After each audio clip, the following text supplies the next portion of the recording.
अस्सलाम वालेकुम dear investors, उम्मीद है आप लोग खैरियत से होंगे। जैसा कि आपकी इल्म में है कि मार्च का महीना शुरू हो गया है और बहुत जल्द रमज़ान का महीना अभी शुरू होने वाला है। तो आप सब लोगों को रमज़ान की सबसे पहले मुबारकबाद, और अल्लाह ताला हमें इस महीने को उसके बताए हुए तरीक़ों पे गुजारने की तौफ़ीक अता फ़रमाए, आमीन। अब हम इकॉनमी की बात करेंगे, थोड़ी सी मैक्रो इकोनॉमिक्स की बात करेंगे सबसे पहले। और जैसा कि आपकी नॉलेज में है कि जो इन्फ्लेशन रेट है पाकिस्तान में वो बहुत हाई हो चुका है, और जो फरवरी के महीने में जो सीपीआई है, कंज्यूमर प्राइस इंडेक्स, वो 31.5% ऊपर गया है। ये हाईएस्ट इंक्रीज़ है in the last 50 years in a single month. तो ये बड़ी तशवीशनाक बात है। तो आज हम इस हवाले से बात करेंगे कि बहुत सारे इन्वेस्टर्स की हमारे पास कॉल आ रही थी कि आगे इन्फ्लेशन की आउटलुक क्या है। तो उसको देखते हुए अगर हम इन्फ्लेशन की बात करें तो ये ज़रा आप ग्राफ देखेंगे कि इन्फ्लेशन जो है ये तकरीबन इस वक्त फरवरी में 31-32% के करीब आया है, और हमारी एक्सपेक्टेशंस ये हैं कि ये जो है इसमें मई के एंड तक तकरीबन या अर्ली जून तक इन्फ्लेशन हाई लेवल में रहेगा और 30s में रहेगा। लेकिन इसके बाद आप देखेंगे कि हम एक्सपेक्ट कर रहे हैं कि इसमें डिक्लाइन आना शुरू हो जाएगा, और ये डिक्लाइन 20s में ये इन्फ्लेशन रेट आ जाएगा, और ये तकरीबन जून से इसमें डिक्लाइन शुरू होगा इंशाल्लाह। जो कि हम समझते हैं कि जून से दिसंबर तक 27% से गिर के इन्फ्लेशन 19% तक आ जाएगा। और इसके बाद जो 24 का जो ईयर है उसमें हम इन्फ्लेशन की एक्सपेक्टेशन हमारी ये है कि वो तकरीबन 10 से 12% के करीब आ जाएगा। तो जहाँ तक पॉलिसी रेट का ताल्लुक है, ये भी आपने देखा कि स्टेट बैंक ने 20% कर दिया है, और ये भी एक बहुत हाई इंटरेस्ट रेट है।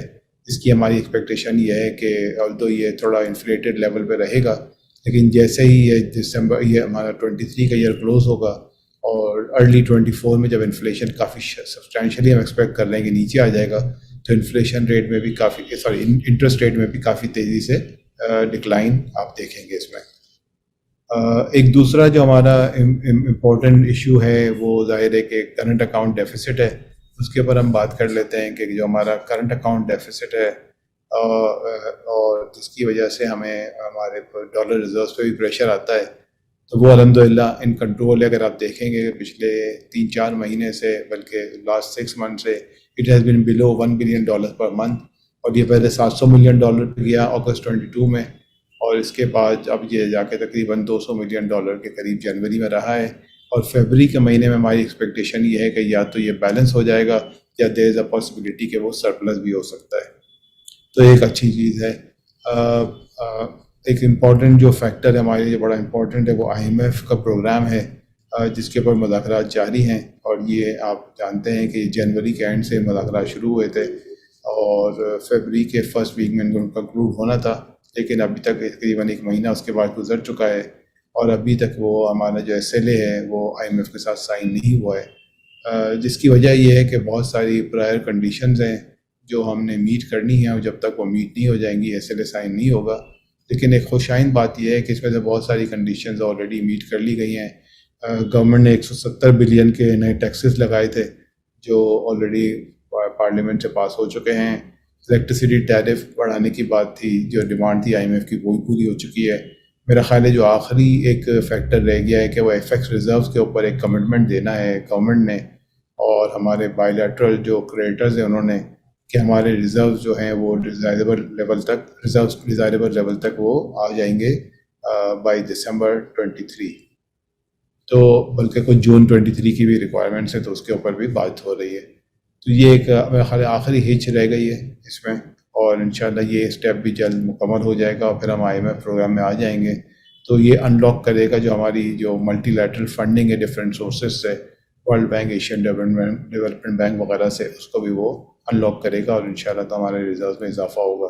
एक खुशाइन बात यह है कि अगर हम देखेंगे कि जो रिज़र्व्स हैं वो बेहतर हुए हैं थोड़े से पिछले कुछ दिनों में, कुछ हफ्तों में ये रिज़र्व्स में इजाफा हुआ है, और उसकी कुछ उसमें स्टेट बैंक ने कोई ओपन मार्केट से कुछ बाइंग भी की है डॉलर से आई बिलीव, और साथ साथ कुछ हमारे पास चाइना से इन्फ्लो आया है ICBC से, वो भी एक फैक्टर उसमें रहा है। तो चीज़ें उस लेवल पे कुछ बेहतरी की तरफ होते हुए नज़र आ रही हैं। FBR के जो टारगेट्स हैं, ज़ाहिर है इसमें एक चैलेंज है जिसकी वजह से ही ये نئے ٹیکسز لگائے گئے ہیں. GST کو 17% سے بڑھا کے 18% کر دیا گیا ہے, اور لگژری گڈس میں اس کو بڑھا کے 25% کرنے کی بھی بات چیت آ رہی ہے. تو یہ بھی ایک فیکٹر ہے جو ہمارے فسکل ڈیفیسٹ کو بھی کنٹرول کرنا ہے ہم نے, اور ہمارے کرنٹ اکاؤنٹ ڈیفیسٹ ہے اس کو بھی ہمیں کنٹرول کرنا ہے. تو اس وقت اکانومی جو ہے وہ ڈفرینٹ اور ڈیفیکلٹ سچویشن میں ہے, لیکن انشاءاللہ ہم سمجھتے ہیں کہ یہ IMF پروگرام بہت جلد جب ٹھیک ہو جائے گا تو اس سے اس میں امپرومنٹ نظر آئے گا. کچھ اچھی چیز یہ بھی ہو رہی ہے کہ جو کموڈٹی سپر سائیکل تھا اس میں کمی آ رہی ہے, تو انٹرنیشنلی کموڈٹیز کے پرائسز کچھ کم ہوئے ہیں. فار ایگزامپل کول جو ہے ہمارے لیے سیمنٹ سیکٹر کے لیے اور پاور جنریشن کے لیے یوز ہوتا ہے, کول کے پرائسز کافی سبسٹینشلی نیچے آئے ہیں. اور اس کے علاوہ لوکل انڈسٹری کی اگر ہم بات کریں تو آٹو سیلز سبسٹینشلی گری ہیں, موبائل فون سیلز گری ہیں, اور سیمنٹ کی سیلز میں بھی کمی ہوئی ہے. یہ سب اکانومی سلو ڈاؤن کی طرف جا رہی ہے, لیکن اس کا ایڈوانٹیج یہ ہوگا کہ ہماری امپورٹس پہ جو پریشر ہے وہ کم ہو جائے گا. اور جہاں تک پالیٹکس کا تعلق ہے تو پنجاب میں تو الیکشن جو ہے پروونشل الیکشن 30 اپریل کے لیے اناؤنس ہو گئے ہیں, اور موسٹ لائکلی KP کے متعلق بھی بہت جلد کوئی اناؤنسمنٹ آ جائے گا.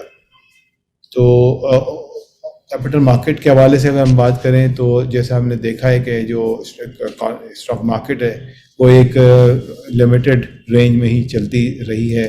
ہم نے ایک ڈکلائن بھی دیکھا تھا ارلی 38,000 کے قریب, 39,000 کے قریب, لیکن اب اس وقت جو ہے فی الحال یہ مارکیٹ 42,000 بینڈ میں چل رہی ہے. تو اس میں ہماری میسج ہمارے انویسٹرز کے لیے یہی ہے کہ جو لوگ لانگ ٹرم ویو لے سکتے ہیں انہیں چاہیے کہ وہ اسٹاک مارکیٹ میں تھوڑا ایکسپوجر رکھیں, کیونکہ اگر آپ دیکھیں گے, اگر آپ بڑا لانگ ٹرم پیریڈ دیکھیں 15 سے 20 سال کا, تو اس پیریڈ میں ہمیشہ اسٹاک مارکیٹ کا ریٹرن دوسری ایسٹ کلاسز سے زیادہ رہا ہے. تو اس کو دیکھتے ہوئے جو لانگ ٹرم انویسٹرز ہیں انہیں چاہیے کہ اپنے ایکویٹی مارکیٹ میں ایکسپوجر رکھیں, کیونکہ جو پرائس ارننگ ملٹیپلز ہیں وہ 3 اور 3.5 کے درمیان چل رہے ہیں. بہت سارے اسٹاکس ایسے بھی ہیں جن کے پرائس ارننگ ملٹیپل 2 یا 2.5 کے قریب بھی آ چکے ہیں. اور جو لوگ والیٹیلیٹی برداشت نہیں کر سکتے یا جن کا رسک ایپیٹائٹ لو ہے, ان کے لیے اس وقت جو ہائی انٹرسٹ ریٹ انوائرمنٹ ہے ان کے لیے منی مارکیٹ فنڈ بہت آئیڈیل انسٹرومنٹ ہے, جو اس وقت تقریباً 15.5 سے 15% تک کا ریٹرن دے رہے ہیں.